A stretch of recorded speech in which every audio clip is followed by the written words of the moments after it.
بنصر الله ينصر من يشاء وهو العزيز الرحيم صدق الله العظيم.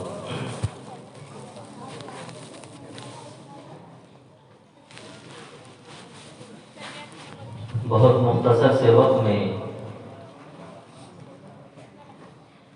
آپ حضرات کے سامنے چند باتیں جو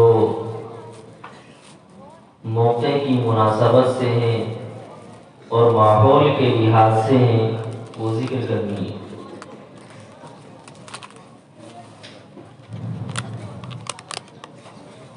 ہم مسلمان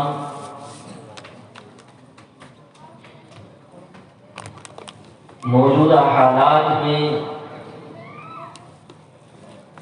جس طریقے سے انتہائی فرصت کے ساتھ وقت گزار رہے ہیں، حالات کی سنگینی، ماحول کی پیچیدگی، اس کا معذرت کے ساتھ نہ ہمارے عمومی طور پر بڑے خیال کر رہے ہیں، نہ ہمارے جوانوں کو خیال ہے، اور ہمارے بچے تو عام بچوں کی طرح اسی غفلت کی زندگی میں پڑے ہوئے ہیں. ضرورت ہے اس ماحول میں کہ ہم اپنی زندگی کے اندر تبدیلی لے کر کے آئیں. قرآن کریم نے اللہ رب العزت کی ایک سنت اور ایک قانون بہت واضح انداز میں بیان فرما دیا ہے کہ کسی قوم میں اگر غفلت پیدا ہو جائے اور لوگ اپنے اندر بیداری اور تبدیلی لانے کی کوشش نہ کریں تو اللہ رب العزت ایسے قوم کی پرواہ نہیں کرتا، بلکہ قرآن کریم نے اور واضح انداز میں فرمایا وَإِن تَتَوَلَّوْا يَسْتَبْدِلْ قَوْمًا غَيْرَكُمْ، اگر تم اللہ تعالیٰ کے احکامات کی نافرمانی کرو گے، اللہ رب العزت کے حکموں سے اپنے سروں کو گھماؤ گے اور پیٹ پھیرو گے، اللہ تعالیٰ کے احکامات پر عمل نہیں کرو گے، تو اللہ رب العزت نہ تمہارے ایمان کا محتاج ہے، نہ تمہارے اسلام سے بچانے کی بات کی جائے تو ہم یہ سمجھتے ہیں کہ یہ عام رسمی باتیں ہیں جو عام طور پر ہم سنتے چلے آ رہے ہیں. ان باتوں کو کہنے والے کہتے ہیں اور سننا ہماری ذمہ داری ہے، لیکن آج کے حالات میں ضرورت اس بات کی ہے کہ یہ تمام کی تمام چیزیں جو اعمال سے متعلق ہیں، چاہے وہ عبادات ہوں، چاہے وہ معاملات ہوں، چاہے وہ معاشرت ہو، چاہے وہ سیاست ہو، ان تمام کی تمام چیزوں میں بھی ہمیں تبدیلی لانے کی ضرورت ہے. لیکن اس وقت میں سب سے بڑا سلگتا موضوع اگر کوئی موضوع ہے تو وہ ہمارے ایمان کا موضوع ہے، وہ ہمارے قرآن کا موضوع ہے. اور ضرورت ہے، دنیا کی آنکھیں لگی ہوئی ہیں، وہ یہ چاہتے ہیں کہ آپ کے بچوں سے آپ کا ایمان چھین لیں، وہ یہ چاہتے ہیں کہ آپ کے بچوں کو قرآن کریم کی تعلیم پر عمل کرنے والا نہ چھوڑیں، وہ یہ چاہتے ہیں کہ آپ امام الانبیاء کو آخری نبی نہ مانیں، وہ یہ چاہتے ہیں کہ آپ اللہ رب العزت کو خالق کائنات نہ سمجھیں، وہ یہ چاہتے ہیں کہ آپ اللہ تعالیٰ کے علاوہ کسی دوسرے کے سامنے جا کر کے سجدہ کریں. اگر ہم نے اس سازش کے اوپر توجہ نہیں دی تو پھر آنے والے وقت میں ہمارے بچوں کے اندر ایمانی صلابت باقی نہیں رہے گی، ایمان ہماری بچوں کی زندگی سے نکل جائے گا، ایمان ہمارے اندر نہیں پایا جائے گا. ضرورت اس بات کی ہے کہ ہم ایمانی صورتحال پر توجہ مرکوز کریں، اسلامی صورتحال پر توجہ مذکور کریں. ہمارے اعمال بھی پختہ ہونے چاہیے اور ہمارا ایمان بھی پختہ ہونا چاہیے. اللہ رب العزت نے قرآن کوئی خاص بات نہیں کیجیے آپ.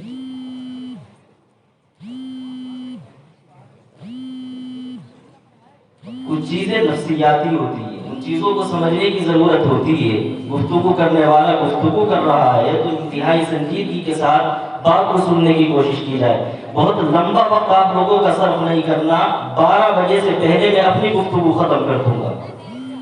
آپ حضرات توجہ کے ساتھ، کوئی رسمی گفتگو نہیں کرنا چاہتا، ایک پیغام آپ حضرات کے سامنے دینا چاہتا ہوں، اور پیغام یہی ہے کہ اللہ کے مطابق چلے تو ممکن ہے کہ آنے والا وقت ہمارے لیے خوشگواری کا ماحول لے کر کے آئے، ورنہ آنے والا وقت ہمارے لیے خوشگواری کا ماحول نہیں لے کر کے آ رہا ہے۔ تاریخ اسلام میں دو قومیں ایسی گزری ہیں اور دو ایسے واقعات گزرے ہیں کہ جن واقعات پر اگر توجہ مرکوز کی جائے، ہم تاریخ کے اوراق کو اگر پڑھ لیں تو ہمیں معلوم ہوتا ہے کہ عالم اسلام پر، اسلامی حکومت پر، اسلامی ممالک پر اور مسلمان بادشاہوں پر پوری تاریخ میں ایک واقعہ تو یہ پیش آیا کہ تمام کے تمام عیسائیوں نے متحد ہو کر کے یہ چاہا کہ وہ بیت المقدس کو بھی فتح کرے اور خانہ کعبہ کو بھی جا کر کے ڈھا دے۔ تمام کے تمام عیسائی اکٹھے ہوئے، عیسائی بادشاہ ایک جگہ جمع ہوئے اور بڑا لشکر لے کر کے چلے ہیں بیت المقدس کو فتح کرنے کے لیے، بلکہ بیت المقدس ان کے قبضے میں تھا۔ اس زمانے کے اندر عیسائیت نے یہ چاہا کہ جس طریقے سے بیت المقدس ہمارے قبضے میں ہے، اسی طریقے سے خانہ کعبہ کے اوپر بھی ہم قابض ہو جائیں اور مکہ المکرمہ میں بھی اپنی حکومت قائم کریں اور مدینہ منورہ پر بھی اپنی حکومت قائم کریں۔ اللہ رب العزت نے اس وقت میں ایک ایسی شخصیت کو پیدا کیا کہ جس شخصیت نے عیسائیت کے اس متحدہ محاذ کو توڑ دیا اور ختم کر دیا۔ اس شخصیت کو ہم سلطان صلاح الدین ایوبی کے نام سے جانتے ہیں۔ سن 6ویں صدی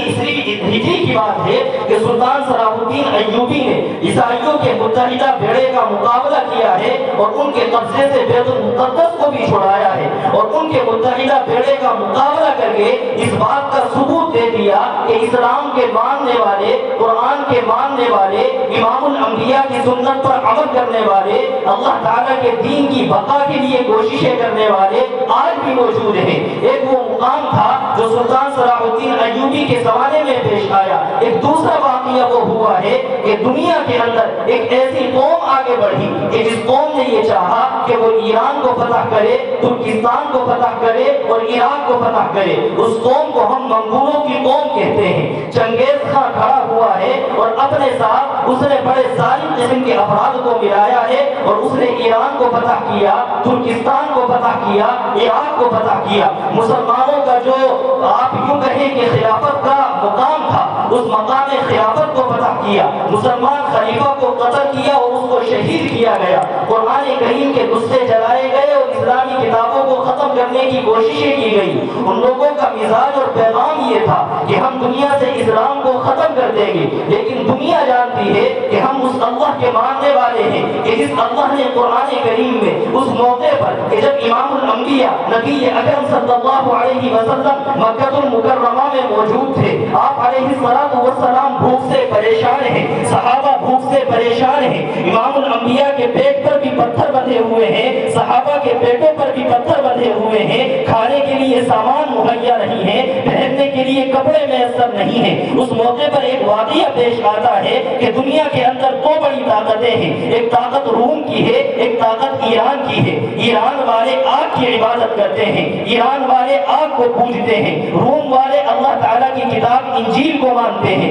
تو روم والے اللہ کا نبی حضرت عیسیٰ کو مانتے تھے، اللہ کی کتاب قرآن کریم کو مانتے تھے۔ ایران والے نہ اللہ کی کتاب کو مانتے تھے نہ اللہ کے نبی کو مانتے تھے، بلکہ وہ آگ کی عبادت کیا کرتے تھے۔ تو ان دونوں حکومتوں میں مسلمانوں کا جو ذہن تھا وہ روم والوں کی طرف متوجہ تھا، اس لیے کہ روم والے اللہ کو بھی مانتے تھے، اللہ کے نبی کو بھی مانتے تھے، اللہ کی کتاب کو بھی مانتے تھے۔ مکہ المکرمہ میں جو مسلمان موجود تھے وہ یہ چاہتے تھے کہ روم کسی طریقے سے غالب آ جائے، روم والے کسی طریقے سے کامیاب ہو جائیں۔ لڑائی ہوتی ہے ایران کی اور روم کی، مسلمان طرفداری کر رہے تھے روم کی اور مکے کے مشرکین طرفداری کر رہے تھے ایران کی، لیکن واقعات نے پلٹا کھایا اور صورتحال یہ بنی کہ روم مغلوب ہو گیا اور ایران کو غلبہ حاصل ہو گیا۔ جب ایران کو غلبہ حاصل ہوا، مکے کے کافر ایران کی سپورٹ کر رہے تھے، تو مکے کے کافروں نے امام الانبیاء جناب محمد رسول اللہ صلی اللہ علیہ وسلم کی خدمت میں آ کر کے عرض کی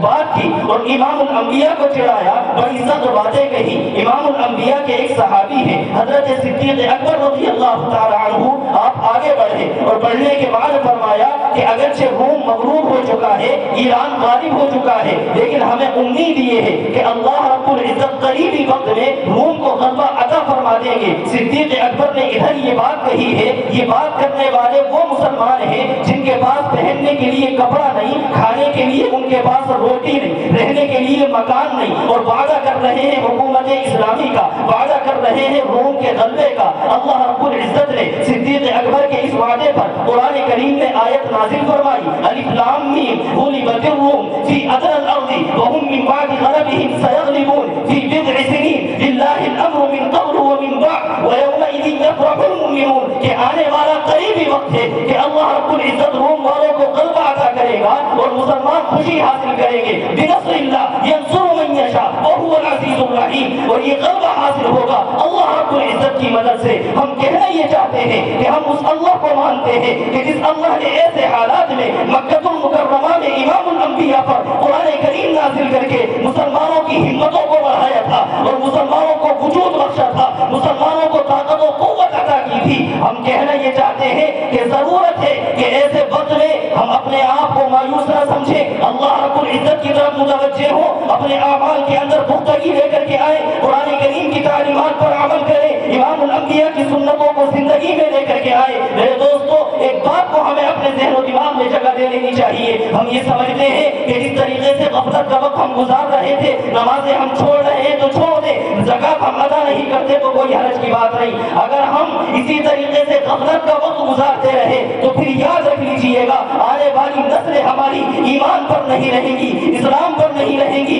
قرآن کریم کی تعلیمات پر نہیں رہیں گی۔ یہ جلد سے جلوس جو ہم کو نظر آ رہے ہیں، بلکہ سادگی تو ختم کیجئے گا، یہ سامنے یہ جو طریقہ رائج کیا گیا ہے، یہ بدعتیں اور رسمیں تو ہم نے اپنے اندر پیدا کر لی ہے۔ امام الانبیاء کی سنتوں پر عمل کرنا اور امام الانبیاء کے طریقے کو اپنی زندگی میں داخل کرنا، یہ تمام کی تمام چیزیں ہمارے ذہنوں سے اوجھل ہو گئی ہیں۔ ایک بات یاد رکھ لیجئے گا، حضرت مولانا ابو الحسن علی ندوی نور اللہ مرقدہ نے ایک موقع پر کہا تھا کہ اس مسلمان قوم کی صورتحال یہ ہے کہ ان سے جلسے کروا لو، ان سے جلوس لگوا لو، ان سے نعرے لگوا لو، ان سے شور مچوا لو، لیکن یہ خاموشی سے اپنے بچوں کو تعلیم نہیں دے سکتے اور دنیا بھر کے تمام فساد کے کام کر سکتے۔ ضرورت ہے اپنے بچوں کو تعلیم کی طرف متوجہ کیا جائے۔ یہ مدارس، یہ مکاتب جو کسی بھی طریقے سے قرآن کریم اور اسلامی تعلیمات کو پھیلانے کی کوششوں میں لگے ہوئے ہیں، قربان جائیے ان علماء پر کہ جو اپنی ضروریات کو پس پش ڈال کر کے اللہ اور اس کے رسول کی سنتوں اور اللہ اور اس کے رسول کے دین کو باقی رکھنے کی کوششیں کر رہے ہیں۔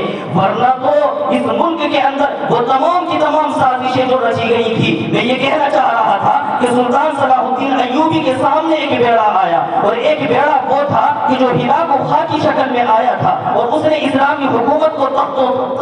و تاج کر دیا تھا، ختم کر دیا تھا۔ یہ دو تاریخی واقعات ایسے ہیں کہ مسلمانوں کے اوپر بڑے پریشانی کے حالات آئے تھے، لیکن عجیب و غریب چیز یہ ہے کہ عیسائیوں کا متحدہ بیڑا آیا، ان کا مقصد صرف مکے پر قابو پانا تھا، اس کے علاوہ ان کا مقصد اپنے دین کو پھیلانا نہیں تھا۔ ہلاکو خاں آگے آیا، چنگیز خاں آگے آیا، اور ان کا مقصد کی صرف حکومت کو قائم کرنا تھا۔ ان کے پاس نہ کوئی دین تھا نہ کوئی پیغام تھا، وہ کوئی پیغام اور کوئی دین لے کر کے نہیں آئے تھے۔ آج ہمارا مقابلہ جس قوم سے ہے، وہ قوم ایک کتاب رکھتی ہے، وہ قوم ایک قانون رکھتی ہے، وہ قوم ایک مذہب رکھتی ہے، وہ قوم اپنا ایک دستور رکھتی ہے، اور وہ یہ چاہتی ہے کہ آپ کے بچے اسی دستور پر عمل کریں، وہ یہ چاہتی ہے کہ آپ کے بچے اسی قانون پر آئیں، وہ یہ چاہتی ہے کہ آپ کے بچے اللہ کو چھوڑ کر کے غیر اللہ کے سامنے سر جھکائیں، وہ یہ چاہتی ہے کہ آپ کے بچے امام الانبیاء کو نبی نہ مان کر کے دوسروں کے نام کا نعرہ لگائیں، وہ یہ چاہتی ہے کہ آپ کے بچے قرآن کریم کو نہ پڑھ کر کے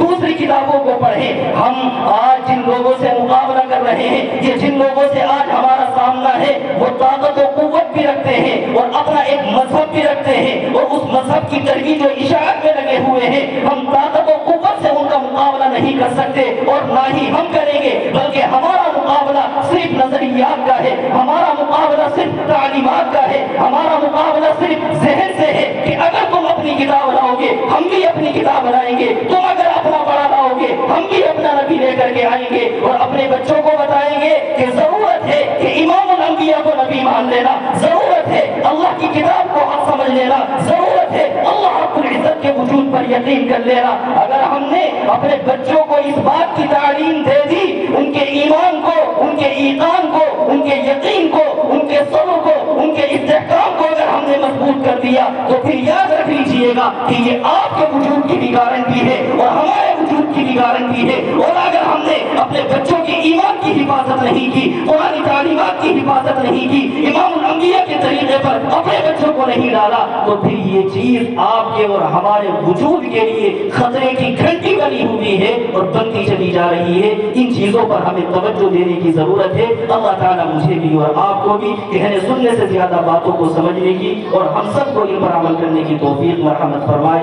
وآخر دعوانا الحمدللہ رب العالمین۔ ماشاءاللہ۔ حاضرین گرامی، آپ تھے حضرت مفتی مشاہد الاسلام استاد جامع مسجد الروحہ، جو بڑی ہی قیمتی باتوں سے ہم تمام کو نواز رہے تھے۔ حاضرین گرامی، اس کے بعد اس سے پہلے کہ میں